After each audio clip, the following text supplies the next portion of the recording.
Living the Life is the show that gives you unprecedented access to a conversation between two successful personalities. These well-known individuals discuss their achievements and the effects of living life in the public eye. They give an honest and revealing exposure of how success has affected the highs and lows of their lives. Bonded by mutual accomplishment, they relax into an intimate and unreserved exchange. This episode of Living the Life brings together the legendary Liverpudlian actress, presenter, and 60s singing sensation, Cilla Black, with Daniel O'Donnell, the Irish singing phenomenon, television presenter, and philanthropist. That's because I'm singing in my own key with proper musicians, because the Beatles couldn't read music. The compere was saying, now, don't turn around because the guest has to get ready. And it was taking ages. I said, I hope they're not getting naked, you know.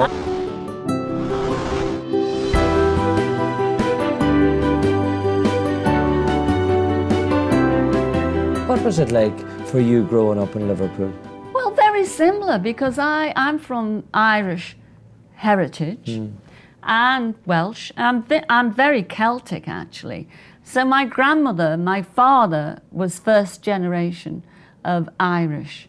And so he came over. So I think traditions really live on, don't they? Absolutely. Although I come from a city, but with the Irish working class traditions. So therefore, you know, during, I was a war baby, don't all cry. So everything, we had chickens in our backyard. Whereas you had them in probably a garden over there. But the same values were the same. I grew up by the sea. Every house was open. Was it like that in your street? You never locked the doors. Yeah. Never locked the doors. And everybody was friendly with everybody. You know, if you went short, you went next door. I used to rob children, babies. You know, and nobody reported them to the police because they said, oh, that's little Cilla, because my mother was big Cilla.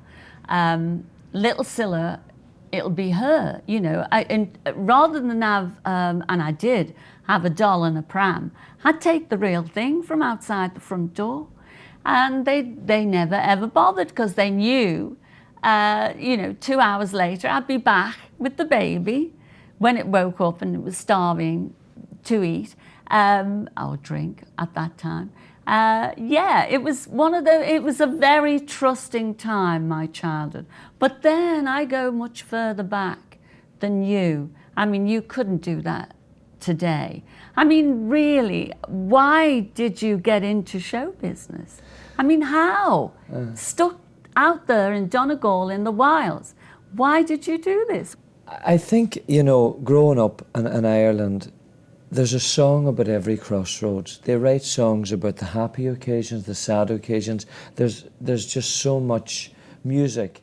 I sang in the choir, of course, you know, and at Mass.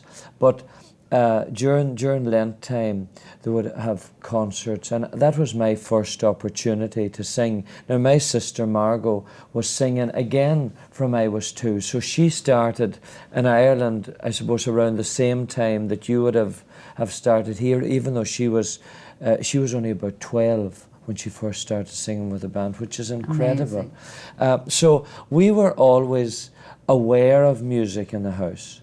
And even to this day, we would have family reunions, and like you have to fight your way to the mic, because all my cousins can sing. You had a microphone? Well, now we have. We didn't have a microphone then. Just you'd steal the brush, you know, my sister would have. You'd be stealing the brush, singing, you know, with the brush, looking at yourself to see what you would look like.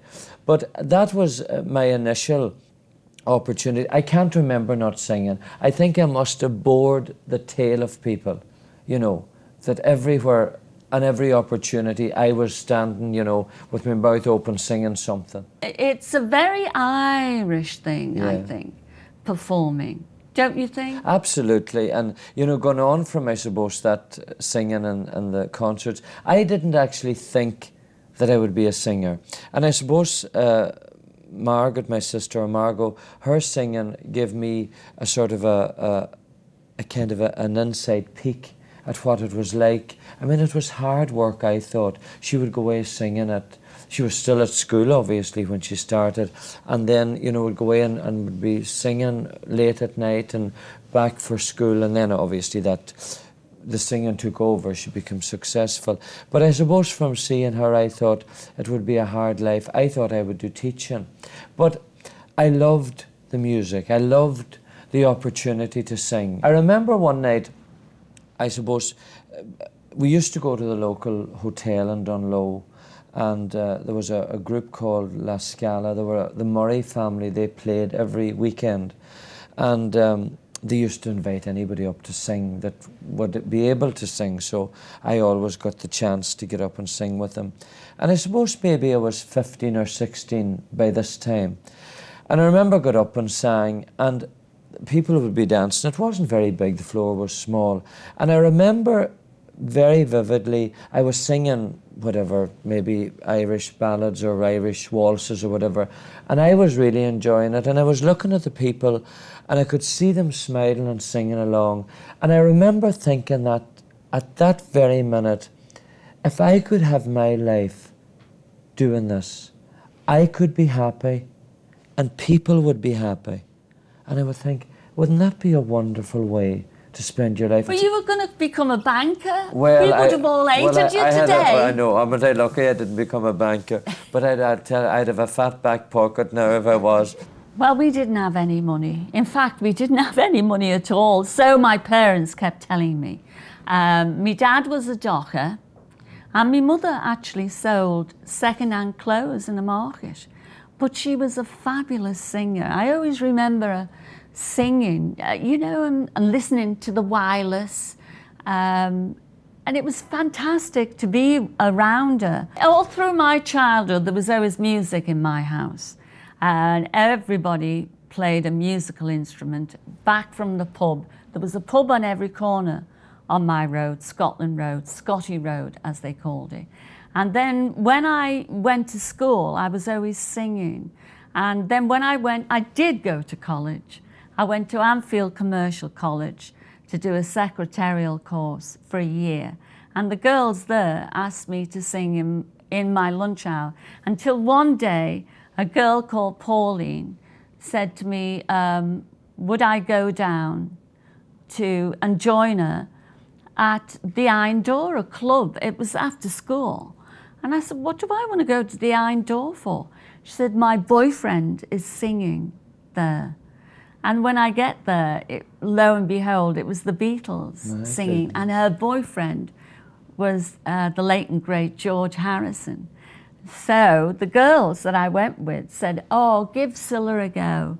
Give Cilla a go. And it was John Lennon that said to me, okay, Cyril, let's see what you can do. So, and he called me Cyril from that day. Well, if he would have been here, he still would call me Cyril.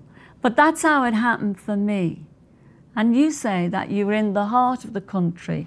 You're Margot, because you came from quite a large family. Yeah, there's 5 of us. I'm the youngest of the 5. I have 2 brothers and 2 sisters.